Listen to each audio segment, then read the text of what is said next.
Well, hello, everyone. My name is Mary Lynn. Welcome to our United in Prayer online gathering.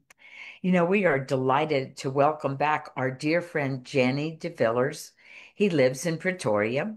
He's a retired CEO from the agricultural sector, and he serves as chairman of Revive Our Hearts, South Africa. Well, today, Janie will remind us that God often begins his miracles with what we already have, not what we lack. When we empty ourselves of pride, fear, and self reliance, we make space for God's abundant grace to fill us. Remember, our Lord can do immeasurably more with our little when we trust and obey him. Janie, it's an honor to have you with us. We look forward to your message. Thank you, Mary Lynn, and thank you for having me again. What I want to share with you today is something that the Lord has put on my heart, and I'm going to read for us a few verses from 2 Kings 4, and I'm reading from the NIV, and this is about emptying your jar so that God can fill it. So, I'm going to read from verse 1. The wife of a man from the company of the prophets cried out to Elijah, "Your servant, my husband, is dead, and you know that he revered the Lord. But now his creditor is coming to take my two boys as his slaves." Elijah replied to her, "How can I help you? Tell me, what do you have in your house?" "Your servant has nothing there at all," she said, "except a little oil." Elijah said, "Go around and ask all your neighbors for empty jars. Don't ask for just a few. Then go inside and shut the door behind you and your sons. Pour oil into all the jars, and as each is filled, put it to one side." She left him and afterward shut the door behind her and her sons. They brought the jars to her, and she kept pouring. When all the jars were full, she said to her son, "Bring me another one." But he replied, "There is not a jar left." So the general remarks that I want to make about this piece of scripture is that uh, the widow was, or this lady was really focused on what she doesn't have. She didn't have a husband. There was some money issues in her life. She had no hope, and probably were worried if her sons are going to become slaves, then she actually has no future. And then Elijah, the prophet, actually came with a fantastic question. And this is a question nowadays that, one is almost uh, scared or afraid to ask. And this is, how can I help you? Because if you listen to somebody who's just focusing on all their own problems and things in life, you're almost scared to ask them, how can I help you? Because then you're going to have to, put something down, whether it is emotional capacity or just listening to their story even more in more details. It could even cost you some money or time and things like that. And yet, what Elijah did so wonderfully here was to actually help her to focus on the things that she have.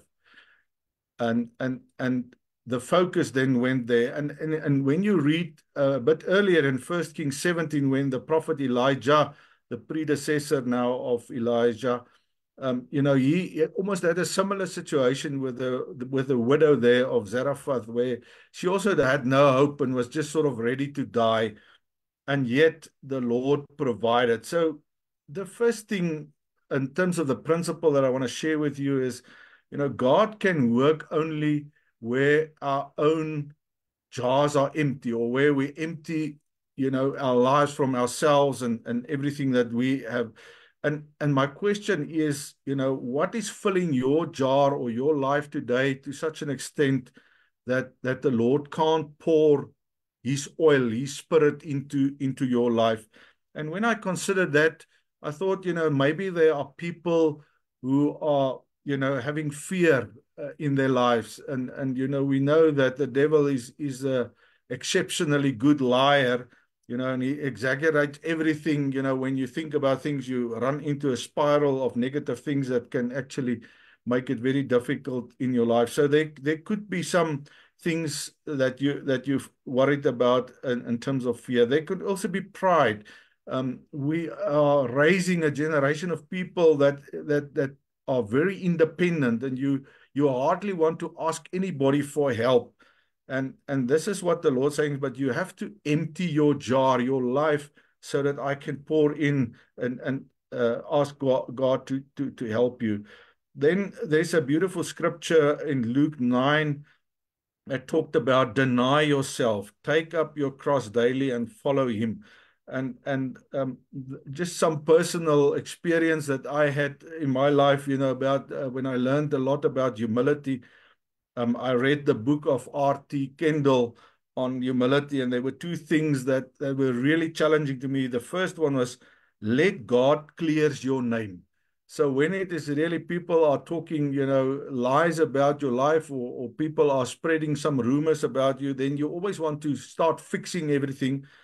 And the Lord taught me how to have patience and to wait for him to clear my name. Because if I do it, it will only be temporary. But if the Lord is doing it, it will be permanently. The second thing that I've learned from that book was, let God promote you. When we meet people, you want to tell them who you are and all your good characteristics and things like that. And what the scripture has told us is, go and sit in the back row. Let the people call you to the front if need be. But let God promote you. Don't you push yourself, especially when it comes to ministry. Let God receive the credit. So there might be some things of yourself that you need to empty so that God can pour his spirit into you. Then there might be some circumstances around your health or your marriage or kids or family or finances or, even ministry issues that fills your life to the extent that the Lord can't work through you. The one that I want to maybe emphasize today that I recently, reread again is the part from Hebrew 2 verse 1, where it talks about drifting. It says that we must pay more careful attention, therefore, to what we have heard so that we do not drift away. Now, if you're in the sea or somewhere where there's a current and you do nothing, that's when you start drifting.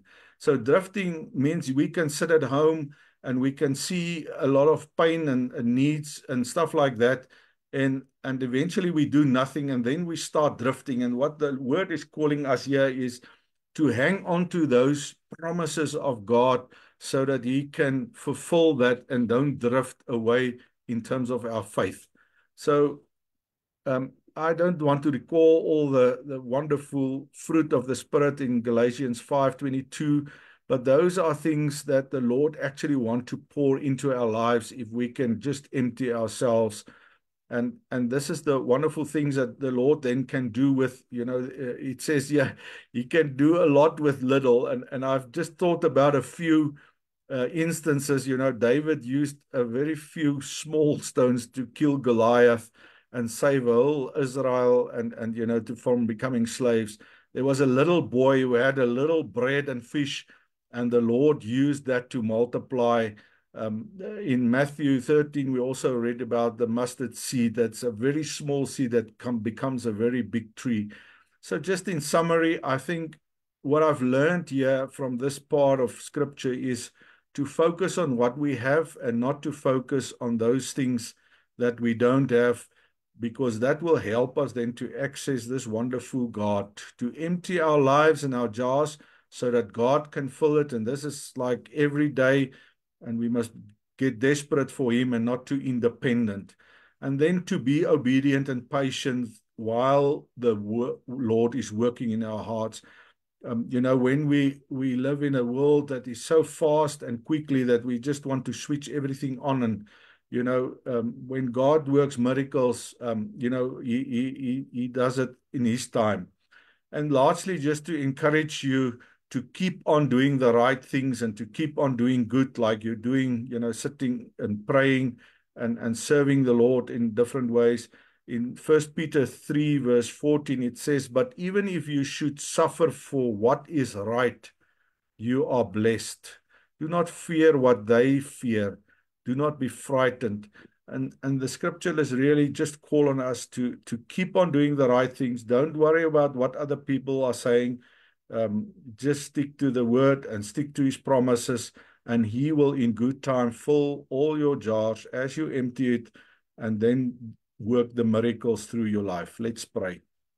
Father, we want to thank you for your scripture today. Thank you for encouraging us that is hanging on to your promises and hanging on in days that it is really tough.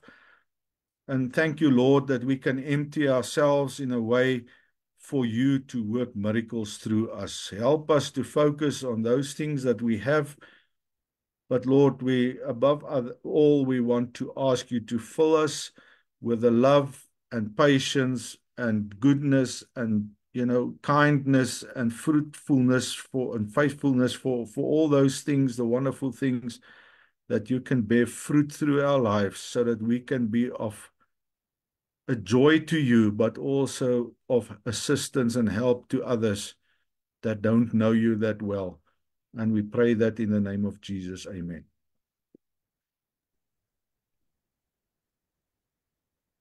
Thank you, Jenny, for this deeply meaningful message. May we have the courage to pause and to ask the Lord what is truly filling our jars. In prayer, may we surrender. May we surrender our fear, our pride, our self-dependence, and ask God to fill us afresh with his Spirit. Let us not focus on what we lack, but on the God who is able to do abundantly more than we could ever imagine. We'll now be breaking into our smaller groups to pray together.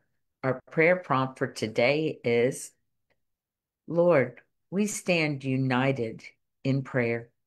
Show us what fills our lives and keeps us from being filled by you.